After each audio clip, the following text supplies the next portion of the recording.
بچے کو غیر حیثیت سے دیتے ہیں. حافظ قرآن ہے نا, اس کی آج حیثیت معلوم نہیں ہوتی, لیکن فرمایا یہ حافظ قرآن کل قیامت کے دن سفارشی بنے گا.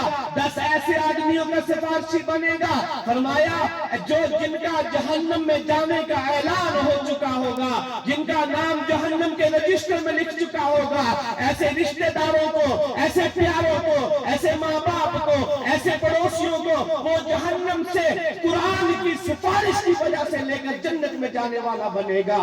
ہے کوئی وہاں پر اپنا سر اٹھانے والا؟ ہے کوئی اپنے سر دکھانے والا؟ ہے کوئی اپنی طاقت دکھانے والا؟ یہ تو دنیا میں اپنی طاقت دکھاتے تھے. ارے دنیا کی طاقت کیا طاقت ہے؟ دنیا میں تو فرعون نے طاقت دکھائی, دنیا میں شداد نے طاقت دکھائی, جو کہتے تھے ہم خدا ہیں, ہمارے بغیر یہاں کوئی پر بھی نہیں ہلا سکتا, ہمارے بغیر یہاں کوئی بچے پیدا نہیں کر سکتا, ہم زندگی ہم دیتے ہیں, موت ہم دیتے ہیں. لیکن جب خدا نے ان کو غرق کیا, قسم خدا کی سمندر نے پناہ نہ دی, حضرت موسیٰ نکل گئے, فرعون غرق ہو گیا, شداد نے جنت بنائی, اللہ نے جنت دیکھنی نصیب نہیں فرمائی, کیونکہ اس ساری دنیا کا مالک اور خالق میرا خدا ہے, اور یہ خدا کا کلام ہے, خدا کی صفت ہے. خدا نے قرآن میں اپنی صفت بیان فرمائی, اِنَّا نَحْنُ نَزَّلْنَا الذِّكْرَ وَإِنَّا لَهُ لَحَافِظُونَ. ہم نے قرآن کو اتارا, ہم ہی اس کی حفاظت کرنے والے ہیں. لیکن خدا نے اپنے بندے کو, اپنے مومن بندے کے سینے کو قرآن کی حفاظت کے لیے منتخب فرمایا. میں نے ایک اور آیت پڑھی, لو انزلنا هذا القرآن على جبل لرأيته خاشعا. قرآن ایسی مضبوط کتاب ہے, ہم نے تو پڑھا ہی نہیں قرآن کو, ہم نے تو دیکھا ہی نہیں قرآن کو. فرمایا قرآن ایسی مضبوط کتاب ہے, اگر قرآن ان پہاڑوں پر اترا, یہ پہاڑ دب جاتے, ٹکڑے ٹکڑے ہو جاتے. قرآن کہتا ہے کہ اگر میں قرآن, اللہ فرماتے ہیں کہ قرآن کو اگر پہاڑوں پر اتارتا, پہاڑ ٹکڑے ٹکڑے ہو جاتا, ریزہ ریزہ ہو جاتا. لیکن میں نے پہاڑ کا انتخاب نہیں کیا, زمین کا کسی کونے کا انتخاب نہیں کیا, کسی مضبوط چیز کا انتخاب نہیں کیا, میں نے اپنے مومن بندے کا انتخاب کیا ہے. اور ایسا انتخاب ہے کہ ہے قول محمد قول خدا, فرمان نہ بدلا جائے گا, بدلے گا زمانہ لاکھ مگر قرآن نہ بدلا جائے گا.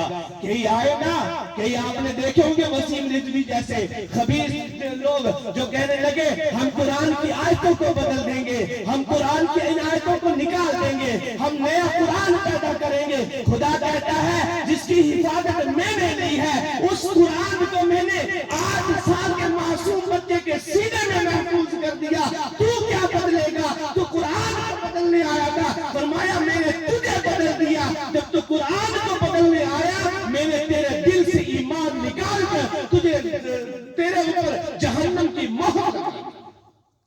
وسیم رضوی کے دل پہ اللہ نے جہنم کی مہر لگا دی, اب جائے گا جہنم میں.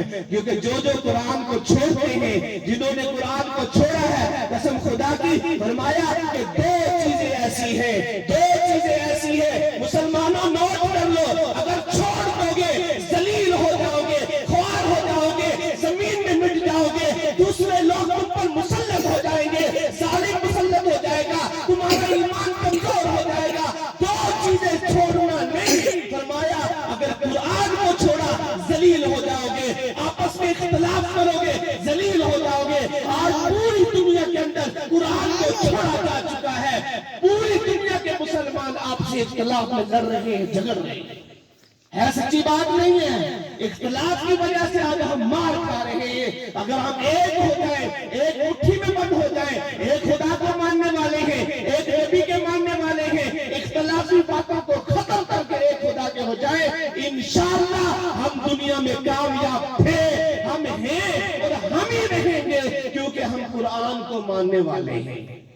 اس لیے اپنے بچوں کو حافظ قرآن بناؤ, اپنے بچوں کو عالم دین بناؤ. یہ دینی مدارس, یہ اسلامی قلعے ہیں, یہ دنیا کے وجود کے سلسلے ہیں. اگر مدارس نہ رہیں گے, قرآن والے نہ رہیں گے, دین والے نہ رہیں گے, اللہ کرنے والے نہ رہیں گے, خدا اس دنیا کے وجود کو ختم فرما فرما دیں گے. اس لیے حافظ قرآن کو بھی عزت دو, حافظ قرآن بنانے والے مدارس کو بھی عزت دو, اساتذہ کو بھی عزت دو, انہیں محبت کی نگاہ سے دیکھو.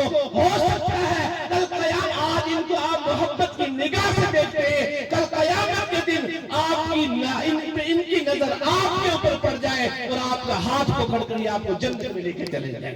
ایک لاسٹ بات کہتا ہوں کہ حضرت جبرائیل امین علیہ السلام مقرر فرشتے ہیں جو قرآن لے کر آئے. فرمایا کہ کل قیامت کے دن غمگین بیٹھے ہوں گے, میدان حشر لگا ہوا ہے, حضرت جبرائیل امین علیہ السلام غمگین بیٹھے ہیں. پوچھا جائے گا جبرائیل تو تو فرشتوں کا بھی سردار ہے, تو تو نوری فرشتوں کا سردار ہے, تو تو تمام پیغمبروں کے پاس وحی لے کے جانے والا, خدا کا پیغام لے کے جانے والا, تو غمگین کیوں بیٹھا ہے؟ تجھے آج کس غم نے ستا لیا ہے؟ کہ باری تعالیٰ سب صحیح ہے, میں مقرر فرشتوں کا سردار ہوں, میں نوری فرشتوں کا سردار ہوں, نبی کے پاس قرآن لے کے جانے والا ہوں, تمام پیغمبروں کے پاس وحی لے کر جانے والا میں ہوں. تمہارے نزدیک اللہ, تیرے نزدیک میری بڑی عزت ہے, لیکن آج میں ان حافظ قرآن کو جن کا تخت تیرے تخت کے سامنے لگا ہوا ہے, آج میں ان کو دیکھ کے رشک کرتا ہوں کہ کاش میں جبرائیل نہ ہوتا, میں ایک بشر ہوتا, انسان ہوتا, دنیا میں جاتا, شادی کرتا, میرے اولاد ہوتی, میں اس اولاد کو حافظ قرآن بناتا.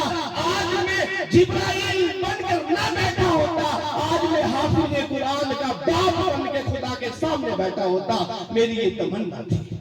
تو کتنے مبارکباد ہے ماشاءاللہ آپ سب. اللہ پاک آپ کی آمد کو قبول فرمائے.